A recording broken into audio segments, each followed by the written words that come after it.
मेरा नाम कौसर है। मैं सेंट्रल जेल में लेडी कांस्टेबल की ड्यूटी सर अंजाम दे रही थी। तकरीबन आज से 5 दिन पहले एक औरत को हमारी जेल में लाया गया था, जिस पर ये जुर्म था कि इसने अपने 6 माह के बेटे का कत्ल किया है। वजह ये थी कि वो शोहर से तलाक लेकर अपने किसी आशिक से शादी करना चाहती थी, मगर ये बच्चा इसके लिए रुकावट बन रहा था। जब इसने बच्चे को कत्ल किया तो इसके शोहर ने इसे पुलिस के हवाले कर दिया था और इसने अपना जुर्म भी कबूल कर लिया था। अब 1 माह बाद इसे सजाए मौत हो जानी थी और मेरी ड्यूटी इसी औरत के साथ लगाई गई थी। इस औरत का नाम हमैरा था। आज इसका शोहर इससे मुलाकात करने आया था। वो कहने लगा, हमैरा, तुमने हमारे बच्चे के साथ कितना जुल्म किया है। मैं मानता हूँ कि तुम्हें मुझसे नफरत थी, मगर तुमने इस बच्चे की जान क्यों ली? मेरे कानों में इसकी कलकारियाँ गूंजती रहती हैं। मैं तड़पता रहता हूँ। एक लम्हे के लिए भी मेरी आंखों के सामने से अहमद की शक्ल नहीं हटती। मुझे वो बहुत याद आता है। हमैरा, तुमने ये सब क्यों कर दिया? तुम अगर इससे जान छुड़वाना चाहती थी तो तुम इसे मेरे सुपुर्द करके चली जाती। मैं उफ तक न करता। मगर तुमने मेरे बच्चे की जान क्यों ली? हमैरा का शोहर फुट फुट कर रोने लगा था। यह मंजर देखकर मेरा दिल कटने लगा था। फिर इसका शोहर बोला, मैं जानता हूँ तुम काशिफ को पसंद करती हो। इसी की वजह से तुमने अपने बच्चे को मारा है, ताकि फिर मैं तुम्हें तलाक दे दूँ और तुम इससे दूसरी शादी कर लो। मगर तुम्हें ये इल्म कहाँ था कि तुम तो जेल की सलाखों के पीछे आ जाओगी। अब तुम मुझे बताओ, मैं क्या करूं? मैं कहाँ जाऊं? तुमने तो अपने इश्क के आगे मेरा हंसता बसता घर उजाड़ के रख दिया है। तुमने मेरा बच्चा मार दिया है और अब तुम जेल में बैठी हो। हमारा अब भी कुछ नहीं बोली थी, जबकि इसका शोर ऐसे ही उदास की बातें कर रहा था। फिर 1 घंटे के बाद उठकर चला गया था और तब मुझे सारी कहानी समझ आई थी। एक माँ की आंखों पर मोहल्ले के लड़के के इश्क की पट्टी बंधी हुई थी, जिसकी वजह से इसने अपने बच्चे की जान ली थी। इसे अपने बच्चे पर ज़रा भी तरस नहीं आया था। मुझे हमैरा से मज़ीद नफ़रत होने लगी थी। 2-3 दफ़ा मेरे सामने ही हमैरा के साथ कैदी औरतें लड़ने लगी थी, मगर मैंने इन्हें रोकने की कोशिश नहीं की थी। 1-2 औरतों ने तो हमैरा की दुर्गत भी बना दी थी, मगर मैं अनदेखी करके खड़ी रही थी। दरअसल ये सब देखकर मुझे सुकून मिला था। खैर, काफ़ी दिन गुजर गए थे। हमैरा अभी तक बिल्कुल चुपचाप रहती थी। एक दिन हमैरा की एक मुलाकात आई थी। मैं बड़ी हैरान हुई कि अब इससे मिलने कौन आया है, क्योंकि इसे कैद में 1 माह हो गया था। आज हमैरा की माँ इससे मिलने आई है। मैं ये सोचने लगी कि आज से पहले इसकी माँ कहाँ थी। वो अपनी बेटी से मिलने क्यों नहीं आई? खैर, हमैरा की वालदा अपनी बेटी से मुलाकात करके वापस जाने लगी तो मुझे देखकर रुक गई और कहने लगी, मेरी बेटी का ख्याल रखा करो, वो बहुत मासूम है। इसके साथ बड़ी ज़्यादती हुई है। जेल में कैदी औरतें भी इसे मारती हैं। तुम मेरी बच्ची की हिफाजत करके इससे दवाएं लिया करो। मैं माथे पर बाल डालकर बोली, अगर तेरी बच्ची इतनी ही मासूम होती तो अपने बेटे को न मारती अपने आशिक के पीछे। ये बात सुनकर हमैरा की अम्मी की आंखों में आंसू आ गए थे। वो बोली, मेरी बेटी बेकसूर है, इसके शोहर ने ही अपने बेटे को मारा है। मैंने नफ़ी में सर हिला दिया। हमैरा की अम्मी कहने लगी, मैं अपनी बेटी के लिए बड़ी अदालत जाऊंगी और वो बाइज़्ज़त बरी हो जाएगी। मुझे उम्मीद है कि अदालत की तरफ से इसे इंसाफ मिल जाएगा। मैं बोली, बीबी जी, अपनी कातिल बेटी को छुड़वाने की कोशिश ना करो। ये बरी हो गई तो यकीनन तुम इसकी शादी आगे कर दोगी और वहाँ बच्चे पैदा होंगे और फिर ये इनको मार देगी। सारा गुनाह तुम्हारे सर चढ़ेगा। मुझे बताओ, जब अल्लाह ताला क़यामत वाले दिन तुमसे पूछेगा तो तुम क्या जवाब दोगी? हमैरा की अम्मी ने मुझे शिकवा भरी नज़रों से देखा था और बोली, तुम खुदा नहीं हो, तुम एक लेडी कांस्टेबल हो। जो तुम्हारी ड्यूटी है इसे ही अच्छे से निभा लो। इतना कह के वो चली गई थी, जबकि मुझे गहरी सोच में मुब्तला कर गई थी। इसकी बात सच भी तो हो सकती है, क्या पता हमारा बेकसूर हो। अगर कोई कैदी औरत हमैरा के साथ बदतमीज़ी करती तो मैं फ़ौरन इसे रोक दिया करती थी और यही कहती कि इसके साथ ऐसा सलूक ना करो। अब इस पर कोई हाथ भी नहीं उठाता था। मैंने देखा कि हमैरा हर वक्त उदास और परेशान सी रहती थी। शायद इसे अपने बच्चे की जान लेने का दुख रहता था। फिर चंद दिन और गुजरे तो एक लड़का हमैरा से मिलने आया। मैंने पूछा कि तुम्हारा नाम क्या है? तो वो कहने लगा, मैं काशिफ हूँ। ये बात सुनकर तो मेरे कान खड़े हो गए थे। यकीनन ये हमेरा का आशिक था। मैंने इन दोनों की मुलाकात करवा दी थी और इस बार भी मैं पास ही खड़ी थी।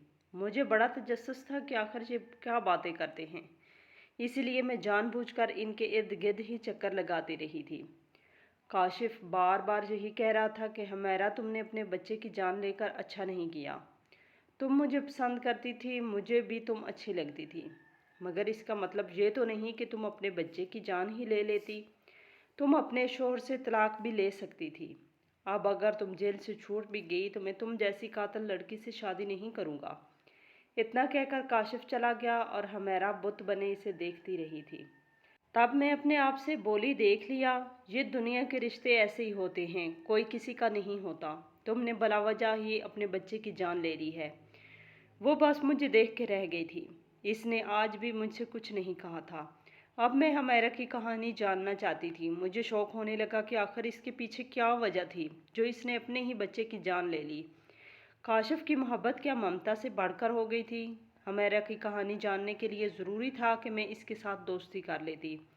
इसलिए अब मैं इस पर गुस्सा नहीं किया करती थी और इसे ताकीद किया करती थी कि खाना खा लो, क्योंकि वो खाना फ़कत ज़िंदा रहने के लिए ही खा रही थी। वो तो हड्डियों का ढांचा बन गई थी।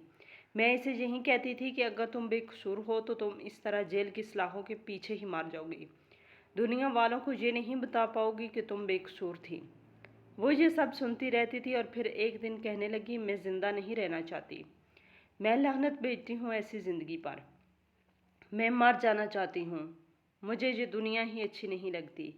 अब मुझे महसूस हुआ कि हमेरा की खामोशी रहने की पीछे वजह यही थी कि वो डिप्रेशन का शिकार हो चुकी थी।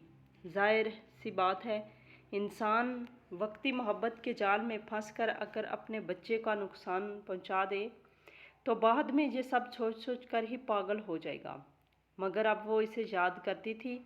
शायद इसे अपने बच्चे को मार देने का सदमा हो गया था।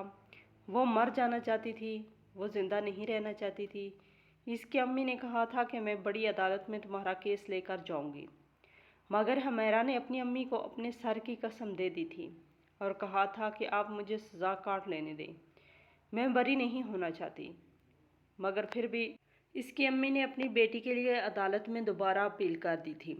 पहली पेशी पर मैं इसके साथ नहीं गई थी क्योंकि दूसरी कांस्टेबल चली गई थी। जब वो पास आई तो मैंने पूछा कि तुमने जज से क्या कहा? तो हमेरा मेरी आंखों में आंखें डालकर बोली, मैंने अदालत के सामने एतराफ़ जुर्म कर लिया है और इनसे कहा है कि मेरी सज़ा फांसी से कम नहीं होनी चाहिए। इसकी बात सुनकर मैं एकदम से चौंक गई थी। इसके पीछे क्या वजह है? तब वो कहने लगी, जब मेरा अहमद ही ज़िंदा नहीं रहा तो मैंने जी कर क्या करना है? फिर मैं बोली, तुमने अहमद को कत्ल क्यों किया था? हमेरा कहने लगी, हाँ, मुझे अहमद को कत्ल नहीं करना चाहिए था, वो मेरी गलती थी। अब वो मुझसे खुलकर अपने दुख का इजहार करने लगी थी। मुझसे भी बात कर लिया करती थी। मुझे एक दिन कहने लगी, मेरा अहमद मेरी तरफ देखकर मुस्कुराता रहता था और मुझे हाथों से इशारे करके अपने पास बुलाता था। जब मैं काम काज करके वापस आती तो वो मेरी तरफ देखकर मचल जाता था और कहता था, मुझे उठा लो, पर मेरी मजबूरी थी, मैं इसे उठा नहीं पाती थी। मैं इसकी बात सुनकर चौंक गई थी। मैं बोली, तुम्हारी क्या मजबूरी थी कि तुम अपने बच्चे को नहीं उठा पाई? तब मैंने इसके चेहरा ज़ार धोते हुए देखा था। इसने जल्दी से अपने आंसू साफ किए और लेट गई और कहने लगी, मुझे नींद आ रही है, तुम यहाँ से जाओ। अब मुझे लगने लगा था कि शायद हमेरा कत्ल करने से पहले भी अपने बच्चे पर जुल्म करती रहती थी। हो सकता है इसे दूध के लिए भी तरसाती हो। खैर, मुझे दिन ब दिन हमेरा के साथ नफ़रत होती जा रही थी, मगर मैं फिर भी इसके साथ अच्छी थी क्योंकि मैं इसका राज जानना चाहती थी। अदालत ने हमेरा को एक बार फिर सज़ाए मौत सुना दी थी। जिस दिन हमेरा को मौत की सज़ा हुई वो बहुत खुश थी। मैंने इसकी खुशी की वजह पूछी तो कहने लगी, अब मैं अपने बेटे के पास चली जाऊंगी और हमेशा हमेशा इसके साथ रहूंगी। मैं बोली, इस दुनिया में तुम्हें काशिफ की मोहब्बत ने इस कदर अंधा कर दिया था कि तुम अपने बच्चे का ख्याल नहीं रख पाई। तुम्हें क्या लगता है कि मरने के बाद अल्लाह तुम दोनों को मिला देगा? तो इसने कंधे उचका दिए और कहने लगी, मुझे नहीं मालूम कि आगे मेरे साथ क्या होगा, मगर मेरी यही दुआ है कि अगले जहां मुझे मेरा बेटा मिल जाए। خیر ہائی کورٹ نے ہمیرا کو سزائے موت سنا دی تو اس کے بعد ہمیرا کی والدہ نے سپریم کورٹ میں التجا کر دی تھی۔ وہ جب اس کی امی سے ملنے آئی تو وہ اپنی امی سے لڑتی جھگڑتی رہتی تھی۔ کہنے لگی، آپ نے ایسا کیوں کیا ہے؟ آپ نے میرے لیے عدالت کا دروازہ کیوں بجایا ہے؟ میں جینا نہیں چاہتی، میں چاہتی ہوں کہ اپنے بیٹے کے پاس چلی جاؤں، اور آپ ہیں کہ بہانے سے میری سزا معاف کروانے کے چکروں میں ہیں۔ میں زندہ نہیں رہنا چاہتی۔ ہمیرا کی والدہ کہنے لگی، تمہیں میرے سر کی قسم ہے، اس بار تم عدالت میں جھوٹ نہیں بولو گی، تم ایک بات سچ بتاؤ گی۔ ہمیرا خالی خالی نظروں سے اپنی والدہ کو دیکھتی رہی تھی۔ خیر کچھ دنوں کے بعد سپریم کورٹ میں پیشی تھی۔ اس بار ہمیرا کے ساتھ میری ڈیوٹی لگی تھی۔ میں ہمیرا کو لے کر عدالت پہنچ گئی تھی۔ سپریم کورٹ کے جج نے ہمیرا سے بیان لیا تو ہمیرا ابھی بھی یہی کہہ رہی تھی کہ اس نے یہ جرم کیا ہے۔ جج نے ہمیرا کا میڈیکل کروانے کی تجویز پیش کی۔ اس نے کہا، ہمیرا کی میڈیکل کی رپورٹ مجھے چاہیے۔ عدالت اگلی تاریخ تک ملتوی ہو چکی تھی۔ میں ہمیرا کو لے کر واپس جیل آ گئی تھی اور اس کا میڈیکل کروانے کی تیاری کرنے لگی تھی۔ میں نے ہمیرا سے پوچھا کہ آخر ایسا کیا ہو سکتا ہے کہ جج کو تمہارا میڈیکل کروانے کی ضرورت پڑ گئی ہے؟ تب ہمیرا بولی، مجھے نہیں معلوم، میں اپنا میڈیکل نہیں کروانا چاہتی اور نہ ہی یہ چاہتی ہوں کہ میری سزا کی معافی کے لیے اپیل کی جائے۔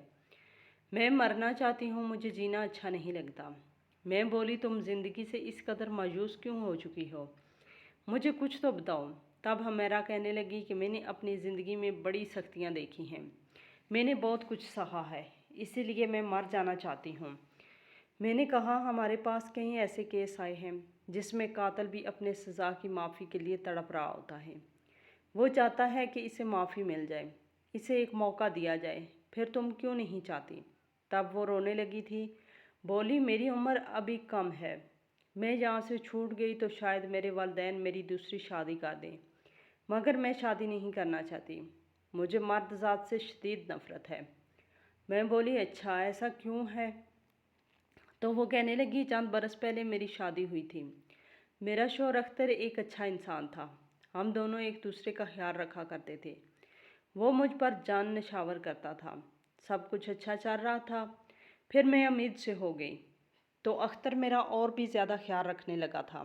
مجھے لگا کہ میری زندگی میں اب کسی چیز کی کوئی کمی نہیں ہے، اب میرے پاس ہر چیز موجود ہے۔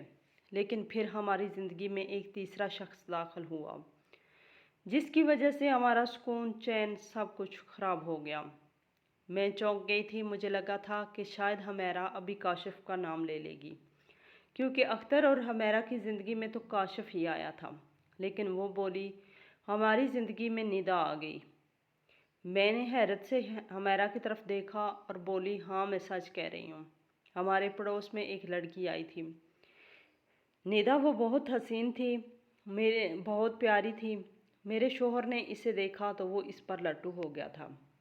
مجھے اس بارے میں کچھ معلوم نہیں تھا، مگر اختر مجھ سے اکثر یہی کہتا کہ ہمارے محلے میں ایک نئی لڑکی آئی ہے، اس کا نام ندا ہے، تم اس سے مل جل کر رہا کرو، وہ بیچاری تنہا رہتی ہے۔ تب میں اپنے شوہر کو راضی کرنے کے لیے اس لڑکی سے ملنے گئی تھی۔ میری اور اس کی اچھی خاصی دوستی بھی ہو گئی تھی۔ میں ندا کو اپنے گھر بلاتی تو کاشف بہت خوش ہوتا۔ ان دنوں احمد اس دنیا میں آنے والا تھا۔ تب اختر مجھ سے کہتا کہ تم ندا کو اپنی مدد کے لیے بلا لیا کرو۔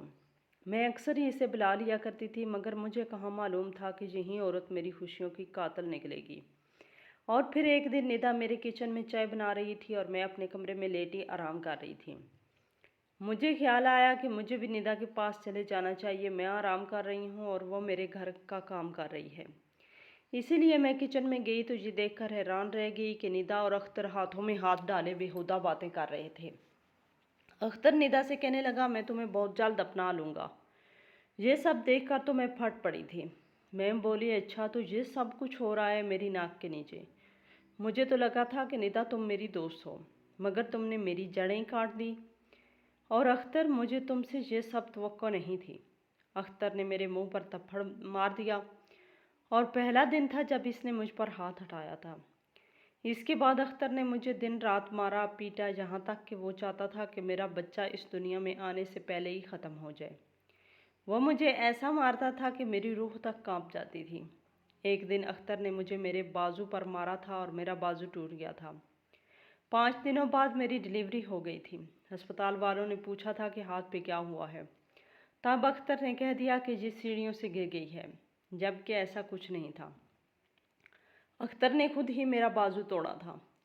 मैं अपने बेटे को गोद में उठाना चाहती थी, मगर मुझे अपने बेटे को उठाने के लिए भी दूसरे इंसान के सहारे की ज़रूरत पड़ती थी, क्योंकि मेरा हाथ तो नाकारा हो चुका था। अभी कुछ अर्सा पहले ही मेरा हाथ ठीक हुआ था, मगर इन दिनों अख्तर सुबह शाम मुझसे यही कहता कि तुम मुझे दूसरी शादी की इजाज़त दे दो, मगर मैं इसे इजाज़त नहीं दे रही थी, क्योंकि मुझे डर था कि अगर मेरे शोहर ने दूसरी शादी कर ली तो मेरा हंसता बसता घर ख़राब हो जाएगा। वो तो अब भी मेरा दुश्मन बना हुआ था।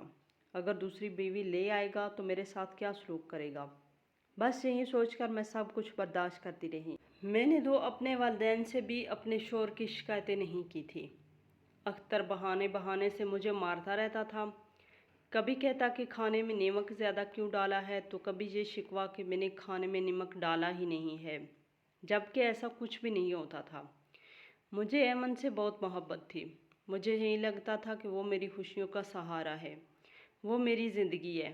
अख्तर आजकल बड़े गुस्से में रहने लगा था और वो हर वक्त मुझे मारने को दौड़ता था। एक दिन कहने लगा कि तुम मेरे दिल से उतर गई हो, मैं तुम्हें अपनी नज़रों के सामने नहीं देखना चाहती।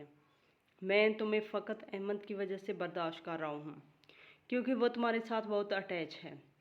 लेकिन अनकरीब ये वजह भी ख़त्म हो जाएगी, तो फिर मैं तुम्हें छोड़ दूँगा। मेरे दिल में ये ख्याल आया कि क्या पता अख्तर अहमद को मुझसे छीन ले और मुझे घर से निकाल दे, और ये सोचकर मेरी रूह तक कांप गई। मैं अपने बेटे को किसी सूरत भी गंवाना नहीं चाहती थी। जब से मुझे मेरे शौहर ने ये धमकी दी थी, मैं सारा सारा दिन अपने बेटे को चूमती रहती थी और ये सोच सोच कर रोती रहती थी कि अगर अख्तर ने मुझसे अहमद को छीन लिया तो मैं क्या करूँगी। इसके बगैर तो सांस भी नहीं ले सकती थी, मैं मर जाऊंगी। चंद दिन बाद अख्तर मेरे पास आया और कहने लगा मैं आज निदा से शादी करने जा रहा हूँ। और तब मैं फट पड़ी और बोली मैं इस बात की इजाज़त नहीं दूंगी। मेरा नहीं तो अपने बच्चे का ही ख्याल कर लो। अख्तर ने मुझे मारना शुरू कर दिया था।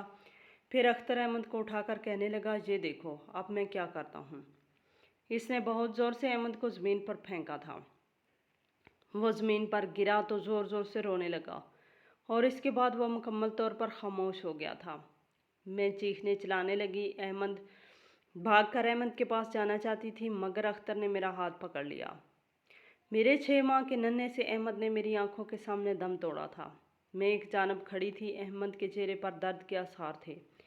अहमद की आंखों में फरियाद थी। वो चाहता था कि मैं इसे उठा लूँ और इसको तसल्ली दूँ, मगर मेरे शोहर ने मेरा हाथ नहीं छोड़ा था। मैं चलाती रही, रोती रही कि मुझे जाने दो, मैं अपने बेटे को उठाना चाहती हूँ। अहमद चीखते चीखते दम तोड़ गया था। तब अख्तर ने शोर मचाना शुरू कर दिया कि लोगों इधर आओ, देखो मेरी बीवी ने ये क्या किया है। मेरी बीवी ने मेरे बेटे को मार दिया है। मोहल्ले वाले लोग इकट्ठे हो चुके थे। एक तरफ अहमद की लाश पड़ी थी और दूसरी जानब मेरे शोहर ने मुझ पर यह इल्ज़ाम लगा दिया था कि मैं अपने बेटे को कत्ल करने के बाद अपने शोहर की जान भी लेना चाहती हूँ, क्योंकि मैंने मोहल्ले के एक लड़के काशिफ के साथ इश्क लड़ाया हुआ है। जबकि हकीकत ये है कि मैं तो ये भी नहीं जानती थी कि काशिफ कौन है। फिर मेरे शोहर ने जेल में आकर भी यही ड्रामा किया और काशिफ को भी जानबूझकर यहाँ भेज दिया था, ताकि ये बात सच साबित हो जाए कि मेरा इसके साथ चक्कर था। खैर जब घर वालों ने ये मंजर देखा तो पुलिस को फ़ोन कर दिया। मुझे रातों को नींद नहीं आती थी। ये कैसे मुमकिन है कि मेरा छोटा सा बच्चा मेरी आंखों के सामने मर जाए और मैं इसके लिए कुछ भी नहीं कर सकी थी, इसे गोद में भी नहीं उठा सकती थी। ये गम मेरे लिए बहुत बड़ा था। मुझे अब जीना अच्छा नहीं लगता। मैं चाहती हूँ कि अहमद के पहलू में जाकर सो जाऊँ। मुझे अपना बेटा बहुत याद आता है। हमेरा रोने लगी थी, तब मैंने इससे कहा सब्र करो। मैंने इसे दिलासा दिया, मगर मुझे इल्म नहीं था कि हमेरा की कहानी सच थी या मन घड़त कहानी सुनाती थी। खैर फिर हमेरा की पेशी का दिन आ गया था। हमेरा को अदालत में पेश किया तो जज ने रिपोर्ट देखी और कहने लगा आपका हाथ कैसे टूटा था। तब हमेरा फूट फूट कर रोने लगी थी। इसने सारी दास्तान जज साहब को सुना दी। मेडिकल रिपोर्ट में ये भी साबित हो चुका था कि हमेरा पर बड़े लंबे अरसे से तशद्दुद किया जा रहा था। इसके जिस्म की कई हड्डियाँ टूट गई थी। इसमें इतनी ताकत नहीं थी कि वो अपने बच्चे को उठाकर ज़मीन पर फेंक दे। इसके जिस्म पर ज़ख्मों के निशान थे, मगर ये सब कुछ छुपाए हुए थे। वो मरना चाहती थी। इसका बेटा इससे बिछड़ गया था और सब लोग हमेरा को कसूरवार समझ रहे थे, लेकिन वो बेचारी तो बेकसूर निकली थी। अब मुझे अपने रवैये पर अफसोस हो रहा था। खैर, 2 पेशियों के बाद अदालत ने यह फैसला किया कि अमेरा बेकसूर है। इसे बाइज्जत बरी कर दिया गया था। अब वो सलाखों से निकलकर अपने घर जा चुकी थी, जबकि अख्तर को पुलिस ने पकड़ लिया था और इसे सजाए मौत की सज़ा सुना दी गई थी। अमेरा आज भी अपने बच्चे को याद करके बहुत रोती है। मुझे मालूम है कि इसके साथ बहुत जुल्म हुआ है। मैं तो इसके लिए दुआ करती हूँ कि अल्लाह ताला इसे सब्र अता करे।